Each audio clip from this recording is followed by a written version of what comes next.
नमस्कार, केवी स्टूडियो में आप सबों का बहुत बहुत स्वागत है। मैं गौरव कुमार पाठक। हमारे खास कार्यक्रम कहता बेगूसराय बढ़ता बेगूसराय में आज आप सबों को एक ऐसे शिक्षक से मिलवाने जा रहा हूं जिन्होंने लगातार 35 वर्षों से बेगूसराय में अज्ञानता के अंधकार को दूर करने के लिए शिक्षा की मशाल को जलाया है। शिक्षक समाज के निर्माता, राष्ट्र के भाग्य विधाता। अगर शिक्षक के बारे में जो कुछ भी कहा जाए कम ही होगा। गुरु द्रोण नहीं होते तो अर्जुन नहीं होते, अगर चाणक्य नहीं होते तो मौर्य नहीं होते, अगर आचरेकर नहीं होते तो तेंदुलकर नहीं होते। गुरु का योगदान हमेशा हमारे समाज में सबसे आगे रहा है और वो हमेशा सबसे वंदनीय है और पूजित हैं। कहा भी गया है, गुरु ब्रह्मा गुरु विष्णु गुरुदेव महेश्वरः, गुरु साक्षात परम ब्रह्म तस्मै श्री गुरुवे नमः। आज ऐसे ही गुरु का सम्मान हम इस केवी स्टूडियो के मंच कहता बेगूसराय बढ़ता बेगूसराय के माध्यम से कर रहे हैं। आपको मैं बता दूं, आज हमारे जो खास मेहमान हैं वो हैं आरसी एकेडमी के निदेशक मुकेश कुमार जी, जिन्होंने संपूर्ण बेगूसराय में शिक्षा के मशाल को जलाए हुए हैं। तो आइए मिलते हैं मुकेश जी से। नमस्कार सर, केवी स्टूडियो में आपका बहुत बहुत स्वागत है। नमस्कार। सबसे पहले तो मैं इस केवी स्टूडियो के संस्थापक डॉक्टर रोशन जी का हार्दिक स्वागत करता हूं तथा मैं धन्यवाद देता हूं कि इन्होंने हमको यह मंच दिया। ऐसे तो सर बेगूसराय जिला में आपसे परिचय लेना छोटी मुँह बड़ी बात हो जाएगी, क्योंकि 35 वर्षों से आपने जो शिक्षा की मशाल जलाया है उसके जागृति से, उसके उस प्रकाश से हमारा संपूर्ण बेगूसराय प्रकाशित हो रहा है। लेकिन फिर भी मैं चाहूँगा हमारे दर्शकों को अपने मुखारबिंद से अपने बारे में बताएं। मैं सन 1985 ईस्वी में आरसी एकेडमी नाम से एक स्कूल स्थापित किया। उस समय बहुत काफ़ी कठिन दौर था प्राइवेट स्कूल को चलाना, फिर भी हमने बहुत काफ़ी सहयोग से, समाज के सहयोग से इस स्कूल को वहाँ तक स्थापित किया। उसके बाद सीबीएसई से इसका एप्लीकेशन दिलाया और आज बेगूसराय का एक अच्छे स्कूलों में इसकी गिनती आती है। सर आप चूँकि स्कूल जो है लगातार हर वर्ष कुछ ना कुछ नई नई उपलब्धियाँ अपने साथ जोड़ता जा रहा है। आज आपके विद्यालय से निकले हजारों विद्यार्थी किसी न किसी रूप से सफल होकर समाज की सेवा कर रहे हैं। तो हम चाहेंगे सर्वप्रथम आप आरसी एकेडमी शिक्षण संस्थान की उपलब्धियों के बारे में बताएं और उनकी विशेषताओं को भी। ऐसे तो इस स्कूल से बहुत से बच्चे विभिन्न अच्छे ओहदे पर गए हैं, लेकिन इस स्कूल से आपको नेशनल टैलेंट विज्ञान कांग्रेस में नेशनल तक बच्चे गए हैं और भी बहुत सारे कार्यक्रमों में बच्चे ने नेशनल तक अपनी प्रतिभा का रोशन जगाया है। और विभिन्न क्षेत्रों में, खेल के क्षेत्र में भी, संगीत के क्षेत्र में भी आज बहुत से आर्टिस्ट हैं जिनका प्राइमरी मंच मेरे विद्यालय के से ही सीखकर आज बहुत डिफरेंट जगह वो काम कर रहे हैं कला के क्षेत्र में भी। तो आपके विद्यालय में सर कहाँ तक की पढ़ाई होती है, किस तरह की सुविधाएं वहाँ हैं? मेरे विद्यालय में 10वां तक की भी पढ़ाई होती है सीबीएसई द्वारा, नर्सरी से 10th तक की। अच्छा सर, चूँकि आप 35 वर्षों से शिक्षा के क्षेत्र में हैं, एक लंबा अनुभव है आपके पास, लेकिन सीबीएसई बोर्ड के आप निदेशक हैं। इससे पहले की जो शिक्षा हमें मिली, मीन्स हमारे पूर्वजों को जो मिली या इससे पहले की जो पीढ़ी थी उनको मिली है प्राचीन शिक्षा, जिसमें पाठशाला हुआ करता था, गुरुकुल हुआ करता था या सरकारी विद्यालय, इस तरह की जो शिक्षा होती थी। तो उस समय की शिक्षा और वर्तमान शिक्षा के संदर्भ में आप क्या सोचते हैं सर? देखिए, पहले की जो शिक्षा थी, प्राचीन शिक्षा, वह कहीं आज की शिक्षा से काफ़ी गुणवत्तापूर्वक था, क्योंकि उस शिक्षा में सिर्फ किताबी ज्ञान नहीं होता था जी। समाज में जीने के लिए हर तरह की जितनी ज़रूरतें होती थी उस बच्चे को गुरुकुल में सिखाया जाता था। चाहे वो समाज में कैसे बड़ों का आदर करना है, समाज में विभिन्न क्षेत्रों में कैसे अपने आप को एक सामाजिक स्तर पर बनाना है, इन सारे शिक्षा को जोड़ करके गुरुकुल शिक्षा होती थी, जिससे आज के युग में सिर्फ किताबी ज्ञान तक बच्चे सीमित होते जा रहे हैं। वर्तमान शिक्षा जो है वो वर्तमान शिक्षा में बच्चे का जो वो विकास है वो नहीं हो पा रहा। तो इसके क्या कारण हो सकते हैं सर? कारण है कि आज बच्चे साइंस और टेक्नोलॉजी के युग में काफ़ी आगे बढ़ गए हैं। अभिभावक का गुरु के प्रति वो सम्मान नहीं रहा जो पहले के ज़माने में था, वो अब नहीं है। और यही कारण है कि जो शिक्षा का ह्रास हो रहा है उसके मूल कारण यही है कि गुरुओं का सम्मान खत्म हो गया। अच्छा, पहले जो हमें शिक्षा मिलती थी, जब हम अपने भारत के इस परिदृश्य में ही देखें तो पहले की शिक्षा जैसे आपने कहा कि आज आधुनिक समय है, विज्ञान का काफ़ी विकास हुआ, तकनीकी रूप से हम काफ़ी विकसित हुए, लेकिन पहले हमारी जो शिक्षा थी उसी शिक्षा में भारत जगत गुरु के रूप में प्रतिष्ठित था। और वर्तमान में आज जो हमें ऐसा नहीं कर रहे हैं कि हमारे शिक्षण संस्थान आज उतने अच्छा नहीं कर रहे, बहुत सारे शिक्षण संस्थान आज भी जो बहुत अच्छा कर रहे हैं, लेकिन फिर भी जो विश्व की प्रतिष्ठित शिक्षण संस्थानों में है अगर हम बात करें तो हमारे देश के शिक्षण संस्थान नहीं आते हैं सर। तो ये ऐसा क्यों, वर्तमान शिक्षा के संदर्भ में ऐसा क्यों सर? देखिए, ये तो कहना कि साइंस बच्चों का जो विकास है वो आज के युग में जो माने नीचे के स्तर से जो होना चाहिए उसकी विकास वो नहीं हो पा रहा है। और हमारे यहाँ के जो शिक्षा पद्धति है, चाहे वो सरकारी हो प्राइवेट हो, इसमें कहीं न कहीं वो चीज़ की कमी है जो प्राचीन युग में था। उसका मूल कारण तो आपको हमने बताया कि वह गुरुओं का जो सम्मान है वो नहीं मिल पा रहा है, जिसके वजह से शिक्षा में ह्रास हुआ है। छात्र भी आज के युग में वो ना अभिभावक को आदर कर रहे हैं, ना गुरुओं का आदर कर रहे हैं। यही कारण है कि आज शिक्षा में इतना ह्रास हो रहा है। सर, आपने बात की कि पहले सिर्फ किताबी ज्ञान नहीं, व्यवहारिक ज्ञान भी दिया जाता था, यानी पूरा, जैसे कि बच्चों को जो है हर चीज़ आपको पठन पाठन भी आना है, आप व्यवहार में कैसे सीखेंगे या आपका कौशल कैसे विकास होगा, कोई ना कोई कला आपको आना ही चाहिए, इस तरह की ज्ञान जो है हमारे संस्थानों में दिया जाता था पहले के शिक्षण संस्थानों में। लेकिन आज क्या है कि एक खास विषय से या एक खास उनका जो नॉलेज है एक सीमित हो गया है कहीं ना कहीं, तो इसको आप कैसे देखते हैं सर? देखिए, ये सीमित शिक्षा का जो क्षेत्र दायरा बढ़ा, विभिन्न जो शिक्षा वैज्ञानिक युग पर आधारित हो गया, इस वजह से विज्ञान बच्चों का जो है ना मूल रूप से विकास जो है हमारा सामाजिक स्तर का जो विकास है, पारिवारिक विकास है, वो नहीं हो पाया, जिसके चलते वो बच्चा उस रूप में डेवलप नहीं कर पा रहा। अच्छा, कहीं ना कहीं सर जैसे सीबीएसई बोर्ड में उसकी जो भाषा है, उसका जो माध्यम है वो अंग्रेजी है सर, और हम लोग जो है हिंदी भाषी क्षेत्र में हैं, तो कहीं ना कहीं इस भाषाई अंतर को सर, क्या ये भाषाई अंतर जो है क्या रुकावट, चूँकि जो विद्यार्थी सीबीएसई बोर्ड से पढ़ना चाहते हैं, क्या उनके लिए रुकावट है या कोई परेशानी? देखिए, ये चीज़ सीबीएसई में सिर्फ इंग्लिश नहीं है, सीबीएसई में दोनों भाषा में पढ़ाई होती है, हिंदी में भी अंग्रेजी में भी। लेकिन यह अंग्रेजी पद्धति जो हमारे समाज में आया, क्रिश्चियन माइनॉरिटी से आया, कि वो लोग जब स्कूल की स्थापना किए शिक्षा के क्षेत्र में, तो वो अंग्रेजी को ही मूल रूप से प्राइवेट स्कूल में लाए, और आज प्राइवेट स्कूल को लोग इंग्लिश मीडियम के रूप में ही देख रहा है। जी बोले। और अभी का जो शिक्षा नीति आ रहा है, जो सरकार अभी तय कर रही है, उसमें ये बहुत अच्छी बात है कि बच्चों को अपनी मातृभाषा में सीखने का मौका मिलेगा। और मैं भी इसका पक्षधर हूँ कि बच्चों को अपनी मातृभाषा में शिक्षा का दिया जाए, तो मैं समझता हूँ कि उसका विकास कहीं अधिक होगा। बच्चे किसी चीज़ को समझेंगे बहुत जल्दी। जैसे कि तौर पर किसी बच्चों को अगर हम अभी काऊ के बारे में बता रहे हैं, अगर उसको काऊ के बारे में कितनों बताएंगे उसको समझने में टाइम लगेगा, लेकिन एक शब्द अगर उसको हम गाय बोल देते हैं तो बच्चा के कंसेप्ट में वो गाय का पूरा फिगर आ जाता है, क्योंकि अपने परिवेश में वह गाय को देख रहा है। यही कारण है कि बच्चे का जो है so English medium private school में आने की वजह से बच्चों का ह्रास हुआ है। अच्छा, ऐसा भी सर होता है क्या कि मतलब ऐसा सुनने को आता है कि जो सीबीएसई बोर्ड से जो ज्ञान प्राप्त करना चाहते हैं, ये महंगी शिक्षा है, आसानी से उपलब्ध, चूँकि जो कमज़ोर वर्ग से आते हैं या जो साधन संपन्न ज़्यादा नहीं है, उन तक ये शिक्षा नहीं पहुँच पाती है? नहीं सर, सीबीएसई कोई महंगी शिक्षा नहीं है। विद्यालय का इंफ्रास्ट्रक्चर जो बढ़ा है, अब आप विद्यालय प्राइवेट स्कूल में जाइएगा, एसी लगा हुआ है, बस में एसी लगा हुआ है, उसको सारी सुविधाएं हैं, इसके कारण वो महंगी हो रही है। सीबीएसई बोर्ड की शिक्षा कोई महंगी नहीं है। तो यही कारण है कि लोगों को लगता है कि प्राइवेट स्कूल बहुत महंगी है। उसका इंफ्रास्ट्रक्चर इतना डेवलप करके स्कूल खोला गया है, और जिसके वजह से वह महंगी नज़र आती है। शिक्षा कहीं महंगी नहीं है। अच्छा सर, जो चूँकि आप अभिभावक भी हैं, उन तमाम 35 वर्षों का अनुभव है, तो आपको नहीं लगता कि समय के साथ साथ 35 वर्ष पहले जब आपने शुरू किया था शिक्षण संस्थान, और आज 35 वर्षों के बाद जो आपके छात्र थे उनके व्यवहार में काफ़ी अमूलचूल परिवर्तन आया है, कहीं ना कहीं उनमें नैतिकता का धीरे धीरे ह्रास होता जा रहा है?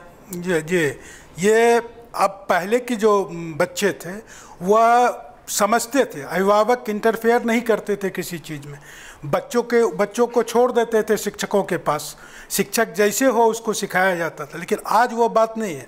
आज गार्जियन इंटरफेयर करते हैं विभिन्न तरह से। बच्चे को अगर किसी प्रकार का पनिशमेंट हुआ उसमें इंटरफेयर करते हैं, बच्चों को अगर वर्क नहीं बना उसमें इंटरफेयर करते हैं। ये कारण है कि शिक्षा का ह्रास हुआ है अब जा कर के। पहले के समय में ऐसी बात नहीं थी, अभिभावक सम्मान करते थे, अभिभावक बच्चों को भी समझाते थे गुरु के। बच्चे भी कहीं ना कहीं सर इसके लिए दोषी हैं। हाँ, बच्चे भी दोषी हैं। बच्चा दोषी इसलिए है कि परिवेश हमारा दोषी है। हमारे अभिभावक में दोष है, बच्चों को वो ज्ञान नहीं दे पाते हैं जो गुरु को आदर करना है, गुरु के बातों को मानना है। जैसे पहले जो है बच्चा हर अपने जो दायित्व था उसका पढ़ना है, ये घर परिवार का जो दायित्व है उसका वो पूरे ईमानदारी के साथ 100% प्रयास करता था कि इसको हम सफल करें। लेकिन आज तरह तरह की जो आकर्षण है इस भौतिकवादी युग में, जो पश्चिमी सभ्यता का जो आकर्षण है सर, जैसे मोबाइल हो गया या संगति हो गई, यानी आधुनिकता के चकाचौंध में कहीं ना कहीं बच्चे का जो अपना एक संस्कार था, हमारी जो अपनी संस्कृति थी, परोपकार की भावना, ईमानदारी, सच्चाई, अतिथि के प्रति सम्मान, गुरु के प्रति सम्मान, समाज के प्रति दायित्व का बोध, आपको नहीं लगता कि धीरे धीरे समाज जो हमें सिखाया जाता था कि संसार परिवार है और हम एक सामाजिक प्राणी हैं, आज का जो बच्चा है उसने इसी को मतलब कहीं ना कहीं आपको लगता है इस विचार को छोड़ता जा रहा है बच्चा? देखिए, आज के समय के जो बच्चे हैं उसका सबसे बड़ा ह्रास होने के कारण है हमारा मोबाइल बच्चों को सीमित करके छोड़ दिया, उसको सोचने की शक्ति को खत्म कर दिया। जी। आज मेमोरी पावर बच्चों का खत्म हो चुका है। बच्चे जो है सो दुनिया को मुट्ठी में लेकर के घूम रहे हैं, सारा चीज़ वहीं देख रहे हैं। जी। उनको ना अपने परिवार के किसी चीज़ से दुख दर्द से मतलब है, ना समाज के किसी दुख दर्द से मतलब है। वो सिर्फ ज़िंदगी में अगर जो भी टाइम उसके पास मिल रहा है, आज आप देखते होंगे कि किसी बच्चे को किसी मोबाइल चलाने के लिए नहीं सिखाया जाता।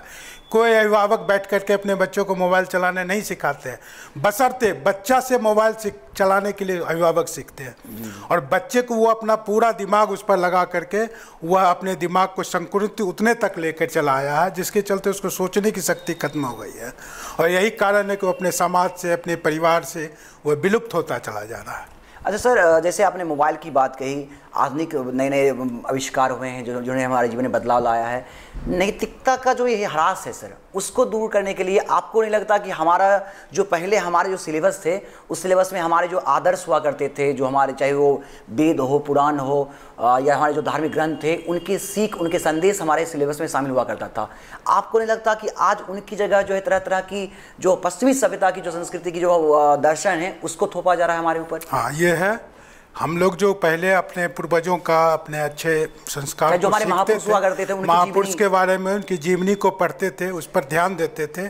बच्चे जो है सो कहानी की किताब अच्छे पढ़ते थे, लाइब्रेरी में बैठ के हो या घर में हो, तो जिससे उसको उस कहानी से उसको कुछ शिक्षा मिलती थी, उसका नैतिक विकास होता था। वो चीज़ की कमी है। आज बच्चे बुक से दूर होकर के मोबाइल और कंप्यूटर के युग में चला आया है, तो वो शिक्षा उसको नहीं मिल पा रही। कहीं ना कहीं सर इनको आज यह जो बहुत आवश्यक हो गया, क्योंकि आपके जो सिलेबस हैं उस सिलेबस में इस तरह की जो नैतिक शिक्षा है उसके लिए ये सबको जोड़ा जाए। हाँ, ये चीज़ ज़रूरी है कि आज बच्चों को नैतिक शिक्षा का ज्ञान देना बहुत ही काफ़ी आवश्यक है, जिसमें केवल विद्यालय से नहीं होगा, अभिभावक भी उसमें अपने बच्चों को उस ओर प्रेरित करें कि अच्छी अच्छी किताबें, अच्छे महापुरुषों की किताबें, जीवनी के बारे में उसे समझावें, बतावें और उसको सिलेबस में मूल रूप से जोड़ा जाए, कंपलसरी रूप से जोड़ा जाए, और तभी उसका विकास हो पाए। अच्छा सर, अभिभावक, चूँकि यहाँ से आपको अभिभावक भी सुन रहे हैं, अभिभावक पहले के जो हमारे अभिभावक थे उनका पूरा दायित्व, वो पूरी कर्मठता, पूरी ईमानदारी के साथ एकदम हर पल अपने बच्चों के लिए चिंतित होते थे। उनका पहला काम था कि हमारा परिवार कैसे विकास करे। ऐसा नहीं कि मैं ये नहीं कह रहा कि आज उस दायित्व से वो अपने आप को खींच रहे हैं, नहीं, लापरवाही और बेपरवाही कहीं ना कहीं उनमें देखी जा रही है सर, अपने बच्चों के शिक्षा के प्रति। कहीं ना कहीं आपको जो अभिभावक यहाँ से सुन पा रहे होंगे, क्योंकि शिक्षा जो है सर, इसमें छात्र, अभिभावक और वातावरण तीनों बहुत ही महत्वपूर्ण है किसी भी छात्र के लिए। तो कहीं ना कहीं चूंकि छात्र की बात हमने की और अभिभावक भी दूसरा फैक्टर है, तो कहीं ना कहीं जो अभिभावक आपको सुन रहे हैं, आप अभिभावकों को, जो वर्तमान में हमारे अभिभावक हैं, उसको किस नज़र से देखते हैं? देखिए, आज के जो अभिभावक हैं वो अपने बच्चों के भविष्य के बारे में काफ़ी चिंतित हैं। वो अपने बच्चों को अच्छी शिक्षा देना चाहते हैं, उसको आगे की ओर ले जाना चाहते हैं, लेकिन वह ज़रूरत से ज़्यादा अपने बच्चों पर थोपते। जी जी। जो पहले के ज़माने में हमारे जो अभिभावक हुआ करते थे वह यह कर बच्चों को नहीं सिखाते थे तुमको इंजीनियर बनना है, डॉक्टर बनना है, कलेक्टर बनना है। वो सिखाते थे कि तुम समाज में एक अच्छे नागरिक बनो। पहले नागरिक बनाने के लिए वो सिखाते थे। आज के अभिभावक जो हैं वह कोशिश करते हैं अपने बच्चों को, अगर वो कमज़ोर भी है तो हम पैसा के बल पर चोरी करा करके स्कूल में पैरवी करके पैसा दे करके नंबर जो है सो बढ़ा करके बच्चों को हम पास करा दें। और यही कारण है कि वो मूलतः बच्चे जो है ना वो अपनी जवाबदेही से विमुक्त हो जाता है। अच्छा, कहीं ना कहीं आपने जो बात कही कि नहीं, किसी भी कीमत पर अपने बच्चे को, किसी भी कीमत का कहने का मतलब कि चाहे वो सही हो या गलत हो, किसी भी कीमत पर अपने बच्चे को सफल देखना चाहते हैं। आपको नहीं लगता कि वो उस बच्चे के साथ भी धोखा और इस समाज के साथ भी? वो तो धोखा है। जब वो बच्चे अपने आत्मनिर्भर बनना चाहते हैं तब उसको पता चलता है कि हमारे अभिभावक ने हमारे साथ क्या धोखा किया है, विभिन्न, तब जाकर उसको कठिनाई महसूस होती है। तो ये तो आज के युग में अभिभावक का है। अच्छा सर, चूंकि आप निजी शिक्षण संस्थान के निदेशक हैं, निदेशक के रूप में आप 35 वर्षों से आपका अनुभव है। सरकारी शिक्षण संस्थान भी अनवरत हमारे जो हमारी तरह के बच्चे हैं या और भी बच्चे हैं जो उससे शिक्षा ग्रहण कर रहे हैं, तो सरकारी विद्यालय और निजी शिक्षण के संस्थान, उनके वातावरण या उनके संदर्भ में आपके क्या विचार हैं? देखिए, सरकारी विद्यालय जो है सो उसमें 100% जो है ना अभिभावक का दोष है कि आज हमारे सरकारी विद्यालय में जो पढ़ाई नहीं हो रहे हैं या बच्चे बढ़िया से वहाँ पढ़ नहीं रहे हैं, उसमें मूलतः अभिभावक दोषी है। अभिभावक अपने सरकारी विद्यालय में अपने बच्चों को यह सोच करके देते हैं कि सरकारी सुविधा का लाभ हमको मिल जाए, हमारे बच्चे को पैसा मिल जाए, साइकिल मिल जाए, पोशाक मिल जाए। वह कभी यह सोच करके अपने बच्चों को सरकारी विद्यालय नहीं भेजते हैं कि पढ़ाई हो। अगर आज हमारे सरकारी विद्यालय में पढ़ने वाले सारे अभिभावकों से हम कहना चाहेंगे कि वह सरकार को यह अल्टीमेटम दे कि हमको कोई सुविधा नहीं चाहिए, सिर्फ पढ़ाई चाहिए आपके विद्यालय से, तब मैं समझता हूँ कि वह सरकारी विद्यालय भी पढ़ाई के प्रति जागरूक होगा। और निजी विद्यालय में जो अभिभावक अपने बच्चों को देते हैं वह सोच के देते हैं कि हमको पढ़ाने के लिए यहाँ देना। यही दोनों में डिफरेंस है अभिभावक में। सरकारी जो सुविधाएं हैं वो ठीक है, अपने जगह पर है, वो बच्चों को चाहिए, सरकारी सुविधाएं चाहिए, लेकिन अभिभावक उसके 100% दोषी हैं कि वह सिर्फ सरकारी सुविधा लेने के लिए बच्चों को विद्यालय भेजते हैं, पढ़ने के लिए नहीं भेजते। जिस दिन वो ठान लेंगे कि हम अपने बच्चों को अपने समाज के विद्यालय में भेज रहे हैं पढ़ने के लिए, उस दिन सरकारी विद्यालय में भी अच्छी पढ़ाई शुरू हो जाएगी। अच्छा सर, निजी शिक्षण संस्थान पर यह बार बार आरोप लगता रहा है, ऐसा समाज में एक धारणाएं हैं कि निजी शिक्षण संस्थान, अब सब शिक्षण संस्थान के बारे में मैं बात नहीं कर रहा, लेकिन कुछ एक संस्थानों के बारे में बार बार ये सुनने को आया है कि हर चीज़, चूँकि कहीं ना कहीं हर चीज़ पैसे से जुड़ा हुआ है, किताब खरीदनी है तो स्कूल में ही खरीदनी है, आपको अन्य तरह तरह के जो मटेरियल, जो टूल्स हैं, वो सारी चीज़ आपको स्कूल से ही अवेलेबल कराए जाएंगे। कहीं ना कहीं जो गार्जियन हैं हमारे, जो भी अभिभावक हैं, उनको यह लगता है कि एक तरह से वो बन से गए हैं, स्कूल से बन से गए हैं, उन पर जो है निजी शिक्षण संस्थान जो है अपने आदेश थोपती है। क्या कहना चाहेंगे सर? नहीं, मैं इसका विरोधी हूँ। विद्यालय में सिर्फ पढ़ाई का काम होना चाहिए, न विद्यालय में ड्रेस की बिक्री होनी चाहिए, न किताब की बिक्री होनी चाहिए। मैं इसका सख्त विरोधी हूँ। समय समय पर जो हर साल किताब बदल जाता है सर, ये तो सरकार का दोष है कि सिलेबस में हर साल कुछ न कुछ चेंजिंग होता है। आप देखिएगा, अगर हम पिछले साल की अगर बुक को चला दें तो मार्केट में उसी बुक नाम से बुक दूसरा आ गया, उसका मैंने कंटेंट बदल गया, तो नतीजा है कि बच्चों को नया किताब खरीदना पड़ता था। नहीं, इसका असर कहीं हम ये नहीं कह रहे हैं कि जो संपन्न गार्जियन है वो तो इसका कर लेते हैं, लेकिन जो हमारा कहना है कि जो हमारे समाज के वैसे वर्ग भी हैं जो अपने बच्चे को चाहते हैं कि निजी शिक्षण संस्थान से दें, लेकिन उनकी आर्थिक स्थिति उतनी संतोषजनक नहीं है, उनके लिए काफ़ी परेशानी होती है। नहीं, ये बात है, इसमें सरकार भी दोषी है। सिलेबस को एक कर दे, बुक को एक कर दे, प्रकाशन कोई भी हो लेकिन बुक एक हो, और बुक पर प्राइस पर कंट्रोल कर दे गवर्नमेंट, तो मैं समझता हूँ कि कोई विद्यालय नहीं चाहेगा कि हम उसमें कमीशन ले और ये करें, क्योंकि उसका प्राइस ही फिक्स हो जाएगा, वो फिक्स हो जाएगा, तो कोई ऐसा नहीं हो सकता। इसमें गवर्नमेंट को भी एक्शन लेना चाहिए, जो प्राइवेट शिक्षण संस्थान ऐसे करते हैं। अच्छा सर, इस कोरोना वैश्विक महामारी में लगभग 6-7 महीनों से सभी शिक्षण संस्थान बंद हैं, चाहे वो सरकारी हो निजी संस्थान हो। सरकारी शिक्षण संस्थान में काम करने वाले जो हमारे शिक्षक हैं या अन्य शिक्षक कर्मचारी हैं, उनको तो सरकार द्वारा वेतन मिल रहा है इस कोरोना वैश्विक महामारी में भी, लेकिन निजी संस्थानों में जो काम कर रहे थे, चाहे शिक्षक हो, शिक्षकेतर कर्मचारी हो या गैर शिक्षकेतर कर्मचारी हो, जो भी उस स्कूल परिवार से जुड़े हुए थे, कहीं ना कहीं आज उनकी रोजी रोटी पर संकट मंडरा रहा है। और बहुत सारे ऐसे विद्यालय हैं जिन्होंने तो सख्त मनाही कर दिया कि हम तो इनको, चूंकि नो वर्क नो पेमेंट, तो कहीं ना कहीं वैसे शिक्षक या अन्य जो भी लोग उससे जुड़े हुए थे, जिनका घर परिवार उससे चलता था, आज उनकी स्थिति काफ़ी गंभीर हो गई, काफ़ी जो है बहुत ही दयनीय और विचारणीय है। और सरकार भी या अन्य जो भी है इस पर ध्यान नहीं दिया जा रहा है कहीं ना कहीं। तो कैसे चूंकि इस निजी शिक्षण संस्थान के निदेशक हैं, तो कैसे उन समूह को एक साथ पुनः जोड़ कर रखा जाए इस वैश्विक महामारी में भी, इस विषम परिस्थिति में भी? देखिए, मैं इस विषय में अपने सारे निजी स्कूल के व्यवस्थापकों से यह कहना चाहता हूँ कि आप अपने शिक्षक को किसी न किसी रूप में आप सहयोग करें। उसको अभी इस वैश्विक महामारी, जब पूरा विश्व में विद्यालय बंद है, हम भी नहीं चाहेंगे कि बच्चे विद्यालय आकर के कोरोना से पॉजिटिव हो जाए और उसकी स्वास्थ्य का पर असर पड़े। तो इस वैश्विक महामारी में हमारे शिक्षण संस्थान के सारे व्यवस्थापकों का यह दायित्व बनता है कि हम अपने शिक्षक को नहीं छोड़ें, उन्हें कुछ न कुछ दे करके उनको जीविकोपार्जन का लायक कम से कम रखना चाहिए। कम से कम घर परिवार अच्छे से हाँ, उसको घर परिवार चल सके। ऐसा नहीं कि उसको इस दुख के मुसीबत में हम उसको रोड पर छोड़ दें कि जाइए भाई अब तो काम नहीं है, अब जब होगा तो आइए। ये सर एक महामारी है, वैश्विक महामारी। इसमें हमारे व्यवस्थापक जितने भी विद्यालय के हैं, उनका दायित्व बनता है कि हम अपने शिक्षक को अपने साथ, जैसे हम आज अपने परिवार को नहीं छोड़ सकते हैं, तो वह भी मेरे परिवार का एक अंग है। हम उसको नहीं फुल वेतन दे सकते हैं, हाफ वेतन दे सकते हैं। अगर हम ऑर्गेनाइजर हैं, इतने दिनों से स्कूल से कमा रहे हैं, तो हम इस दुख की घड़ी में उसके साथ खड़े रहेंगे, जिस रूप में खड़ा रहना हो, आर्थिक मदद हो, शारीरिक मदद हो, लेकिन हम उसको प्रयास करेंगे कि वो कम से कम इस दुख की घड़ी में ये अपने आप को अकेला महसूस नहीं करे। मैं भी केवी स्टूडियो की ओर से आप तमाम जो भी निजी संस्थान चलाने वाले संचालक हैं या उस परिवार उनसे जुड़े हुए हैं, सबसे निवेदन करूंगा कि निश्चित रूप से इस वैश्विक महामारी में भी जब संपूर्ण विश्व इस संकट से गुजर रहा है, तो वो आपके परिवार के ही, उन्होंने आपके विद्यालय को खड़ा किया है और आपके विद्यालय के साथ हमेशा वो आगे बने रहेंगे। आपसे अनुरोध होगा कि उन तमाम विद्यालय में काम करने वाले चाहे शिक्षक हो या शिक्षकेतर कर्मचारी हो, उनका भरण पोषण कैसे हो, उनका रोजी रोटी कैसे रहे, कैसे उनके घर परिवार के लोग खुशी रहे, इसके लिए आप भी उनको अपने परिवार का अंग समझें और उनका साथ दें। सभी शिक्षण संस्थानों के जो भी हमारे अभिभावक हैं, उन तमाम लोगों से मेरा निवेदन होगा, इसके स्टूडियो की ओर से बार बार मैं प्रार्थना करता हूँ।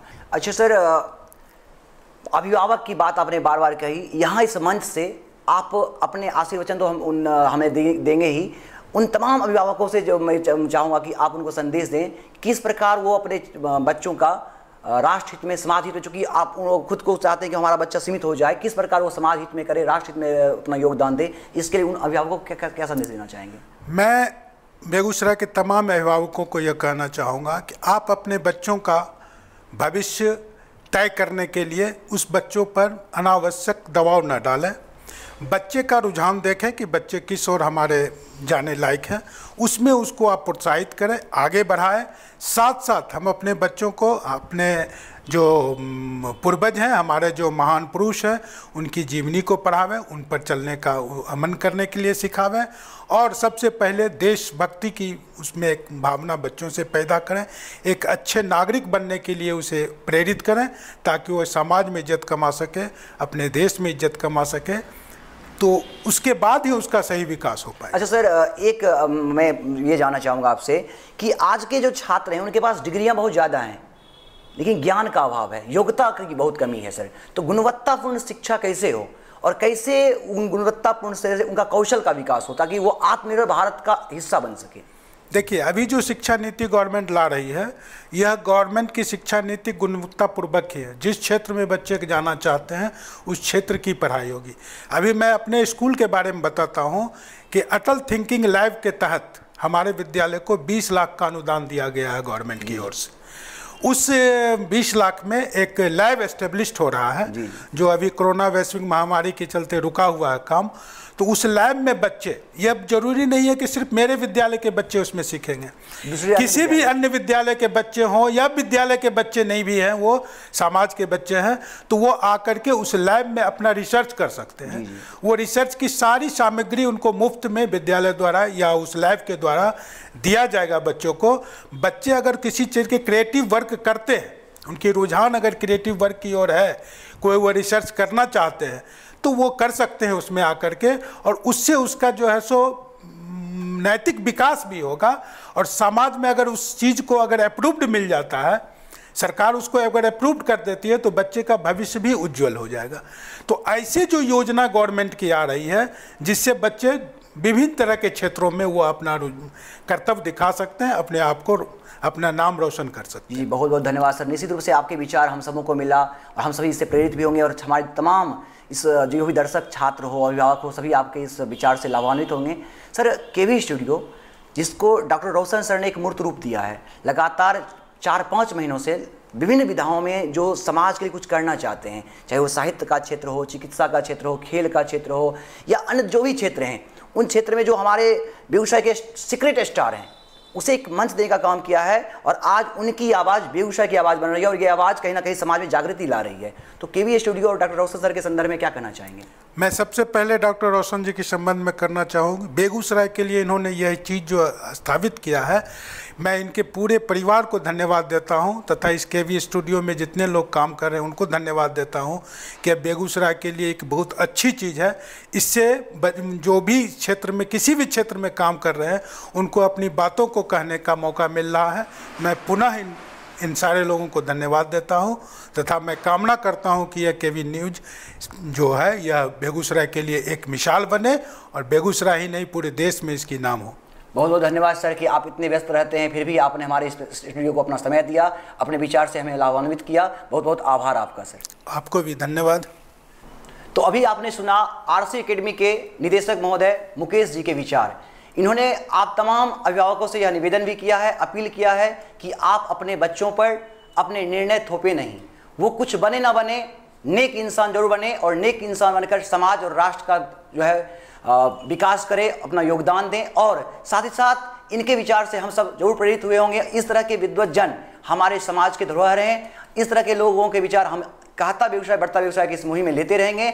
आप तमाम लोगों से मेरा निवेदन होगा, प्रार्थना होगा कि डॉक्टर रोशन सर ने जो एक मुहिम चलाया है कहता बेगूसराय बढ़ता बेगूसराय, इस मंच के तले बहुत सारे लोग अपने विचार देंगे। आपसे निवेदन बार बार मैं कर रहा हूं कि हमें अपना वैचारिक समर्थन दें। हमारा एक यूट्यूब चैनल है स्टार ऑफ बेगूसराय, आप उसे लाइक करें, सब्सक्राइब करें और अधिक से अधिक शेयर करें। साथ ही साथ डॉक्टर रोशन कुमार के फेसबुक पेज कहता बेगूसराय बढ़ता बेगूसराय को ही फॉलो करें। बहुत बहुत धन्यवाद।